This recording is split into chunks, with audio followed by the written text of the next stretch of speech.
දැන් ඔයාලා ගොඩක් අයට ඉංග්‍රීසි වචන එහෙම නැත්නම් ඉංග්‍රීසි වාක්‍ය කියනකොට පැටලෙනවා නේද? සමහර වෙලාවට පැටලෙනවා. ඒකට හේතුව තමයි ඔයාගේ උගුර, කට, දිව ඉංග්‍රීසි භාෂාවට හුරු නැතිකම, පුහුණුව මදිකම. අන්න ඒක තමයි ප්‍රශ්නේ තියෙන්නේ. ඒ පැටලෙන එක ඔයාගේ අඩුපාඩුවක් නෙවෙයි.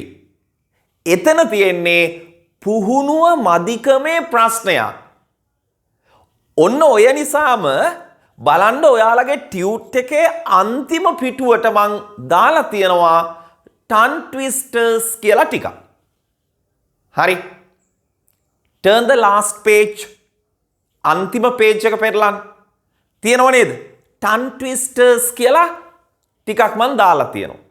දැන් ඔන්න ඔය ටික අපි විනාඩි කිහිපයක් අරගෙන පොඩ්ඩක් ප්‍රැක්ටිස් කරලා ඔය පැටලෙන ගතිය නැති කරගමු. මම හිතනවා මේ කොටසෙන් පස්සේ ඔය පැටලෙන ගතිය, හිර වෙන ගතිය 100ට ගානකින් ඔයාගේ අඩු වෙයි කියලා. පළවෙනි tongue twister එක red lorry, yellow lorry කියන පොඩි tongue twister එකක් නේද? ඔයාගේ දිව, කට, උගුර භාෂාවට හුරු කරන්න තමයි ඔය දීලා තියෙන්නේ. දැන් ඕක ඔයා 3 පාරක් හයියෙන් එක හුස්මට ඩෝන් ගාලා කියන්න ඕන. red lorry, yellow lorry, red lorry, yellow lorry, red lorry, yellow lorry. ඔයත් කියන්න බලන්න 3 පාරක් ඩෝන් ගාලා එක හුස්මට කියන්න ඕන. right. දැන් මට නිකන් දැනෙනවා ලොරි ලොලි උනා වගේ ඔයාලගේ. ලොලි වෙන්න බෑ. හරියට ප්‍රනවුන්ස් කරන්න ඕන. හරි. දැන් මේවා මේ චූටි දේවල් උනාට මේ වගෙන් ලොකු දෙයක් ඔයාගේ ප්‍රනන්සියේෂන් එකට සිදු වෙනවා. ඒ නිසා මේවා මේ මොනවද මේ? හරි. මේවා අපිට වැඩක්ද? එහෙම හිතන්න එපා. හරි. කොච්චර ඉංග්‍රීසි ඉගෙන ගත්තත් වැඩක් නෑනේ පැටලෙන්නේ නැතුව ඔයාට කතා කරගන්න බැයි නා. නැද්ද? ඔයා කොච්චර ඉංග්‍රීසි ඉගෙන ගත්තත් වැඩක් නෑනේ පැටලෙන්නේ නැතුව ඔයාට කතා කරගන්න බැයි නා. ඒ නිසා මේ tongue twisters වටිනවා. දැන් ඊගාවට අපි යන්නේ ඊට වැඩිය දිග tongue twister එකකට. බලන්න දෙවෙනි tongue twister එක මොකද්ද කියලා ටියුට් එකේ. මොකද්ද තියෙන්නේ? මෙන්න මේක නේද තියෙන්නේ. Betty bought some butter but butter was bitter to make bitter butter better. Betty bought some better butter. ඒක නේද තියෙන්නේ? ඔයාගේ voice එක හොඳට clear වෙනවා. ඔයාගේ pronunciation හොඳට හරියනවා. මේ tongue twisters practice කරපුවාම. හරි. මොකද්ද දෙවෙනි tongue twister එක? හොඳට අහගන්න. Betty bought some butter but butter was bitter to make bitter butter better. Betty bought some better butter. ඔහොම නෙවෙයි මේක එක හුස්මට වේගෙන් කියන්න ඕන. වේගෙන් කියන්න ඕන. අපි පොඩ්ඩක් ප්‍රැක්ටිස් කරමු මේකත්. නේද? මේකත් අපි ප්‍රැක්ටිස් කරමු. මේ ඔයාට මතක් වෙන්නේ නැද්ද මේවා කියනකොට චූටි කාලේ ඔයා ඉගෙනගත්ත සිංහල tongue twisters මතක් වෙනව නේද? චූටි ටීචර්ගේ මොනවද කීවා නේද? අන්න ඒවා සිංහල tongue twisters, right? චූටි කාලේ සිංහල භාෂාවට කට දිව හුරු කරන්න අපිට දුන්නා grade 1 වලදී මොන්ටිසෝරියේදී එහෙමනේ. මට තාම මතකයිනේ grade 1 වල දුන්න සිංහල tongue twister එක. ඔයාටත් සමහර විට මතක ඇති. බලන්න ඔයාටත් මේක දුන්නද කියලා. ටින් ටින්ට පිම්පිනිස පිටිටින් ටිම්පිටින් පුදන ලදී. මතකද? ටින් ටින්ට පිම්පිනිස පිටිටින් ටිම්පිටින් පුදන ලදී.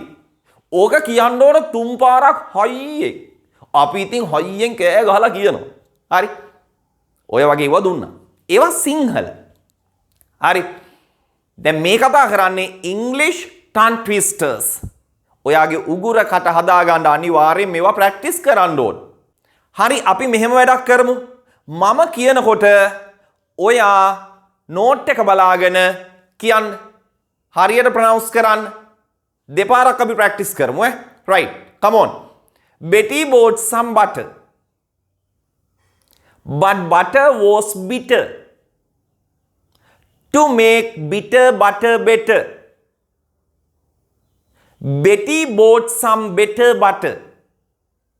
Very good. Excellent. Right. Once again, come on. තව පාරක් කරමු. හොඳේ? තව පාරක් අපි practice කරමු. හැබැයි මන් ටිකක් වේගෙන් කියනවා. හරි? Ready නේ? Come on. Betty bought some butter. But butter was bitter. To make bitter butter better. නිකම් මට දැනෙනවා තොට බොට හෙට කියනවා වගේ.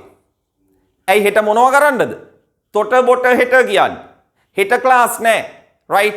ආයෙ තියෙන්නේ next week එකේ. හරියට කියන්න තොට බොට හෙට නෙවෙයි. To make bitter butter better. Betty bought some better butter. Good. Right. ඕක නිදහසේ ඉන්න ගමන් ගෙදර හොඳට ප්‍රැක්ටිස් කරන්න. එක හුස්මට කියන්න පුළුවන් වෙනකන් ප්‍රැක්ටිස් කරන්න. Betty bought some butter but butter was bitter. To make bitter butter better Betty bought some better butter. ඔය විදිහට. මේකෙම එක එක වර්ගයේ tongue twisters තියෙනවා. හරි. මම ඔයාලට ඔය ලේසි කරලා දීලා තියෙන්නේ. හරි. ඔයාලට ලේසි කරලා දීලා තියෙන්නේ. එක එක විදිහේ tongue twisters තියෙනවා. මම ඔයාලට ටිකක් ඔය ලේසි කරලා දීලා තියෙන්නේ. හරි. ඊගාවට මම ඔයාලට කියලා දෙන්නේ ඉංග්‍රීසි භාෂාවේ ලස්සනම අකුර.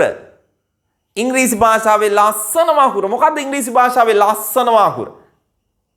S අකුර. right? S අකුරනේ. I'm so proud of myself because my name starts with S. මගේ නම පටන් ගන්න S අකුරෙන්නේ. ඉතින් මට මාර ආඩම්බරයි. හරි. right. හරි. ඉංග්‍රීසි භාෂාවේ S අකුර කටට දිවට හුරු කරවන tongue twist එක තමයි මෙන්න මේක. මාර ඉන්ටරෙස්ටිං.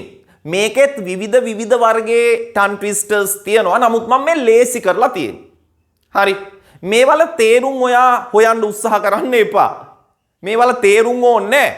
ඔයා මේවා ප්‍රැක්ටිස් කරලා උගුර කටදිව භාෂාවට හුරු කරගන්නකො. තේරුණාද? හරි. මෙන්න මේකයි ඉංග්‍රීසි භාෂාවේ S අකුර කටට දිවට හුරු කරන oral training එක. ඔයාගේ ටියුට් එකේ තියෙනවා බලාගන්න. බලන්න. She sitting see sister Susie is sewing 6 silk socks for soldiers. Seeing she sells seashells by the seashore. Right? මම ආයෙත් කියනවා. She sitting see sister Susie is sewing 6 silk socks for soldiers. Seeing she sells seashells by the seashore. එක හුස්මට කියන්න practice කරගන්න ඕන. එක හුස්මට කියන්න ප්‍රැක්ටිස් කරගන්න ඕන. තේරුණානේ? හොඳයි. මම වෙන දවසක තවත් tongue twisters ටිකක් ඔයාලට දෙන්නම්. හොඳට ප්‍රැක්ටිස් කරලා උගුර කටදිව ඉංග්‍රීසි ලැන්ග්වේජ් එකට හුරු කරගන්න. හරි. දැනට මේ ටික හොඳට ප්‍රැක්ටිස් කරලා තියාගන්න.